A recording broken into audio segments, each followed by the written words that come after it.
Dear students, বোর্ডে লক্ষ্য করো, এখানে আমি একটা ভাগ অঙ্ক তুলেছি যেটা ইংরেজিতে।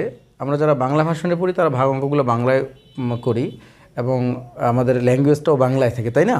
বাট ইংলিশে যারা ইংলিশ ভার্সনে যারা পড়ে তাদের ভাগ অঙ্কগুলো তাদেরকে ইংলিশে করতে হয় এবং তাদের ল্যাঙ্গুয়েজটা অবশ্যই ইংলিশে করতে হবে। তো এখানে আমরা ইংরেজিতে কিভাবে করতে হয় সেটা একটু করে দেখাই। ওকে, here 4 is a divisor and 14 is a dividend. Okay, first of all we have to say the timetables of 4 till 14.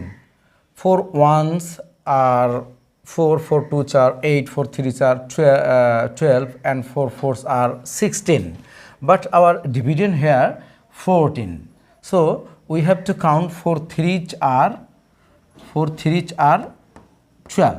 Okay, now subtract 12 from 14, 2 from 4, 2, and there is no digit here in the dividend, so it's all and the result, that means the quotient, QUOTIENT,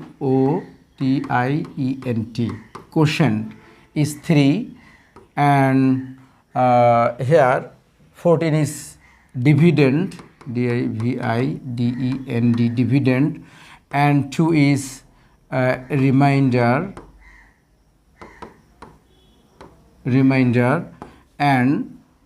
and 4 is divisor. আমরা বাংলায় Deviser মানে এখানে যে 4 আছে এটাকে ভাজক বলি, ইংরেজিতে ডিভাইজার। বাংলায় যে ভাগফলটা হলো, ইংরেজিতে এটাকে কোশেন্ট বলে এবং বাংলায় বলে ভাগফল। ইংরেজিতে যেটা ডিভিডেন্ড, বাংলায় সেটা ভাজ্য, তাই না? এখানে এটা ভাজ্য, অ্যান্ড ভাগশেষটা ইংরেজিতে রিমাইন্ডার। আমরা এই টার্মগুলো মনে রাখবো এবং এভাবে আমরা ভাগ অঙ্কগুলো করবো। ওকে, আল্লাহ হাফেজ।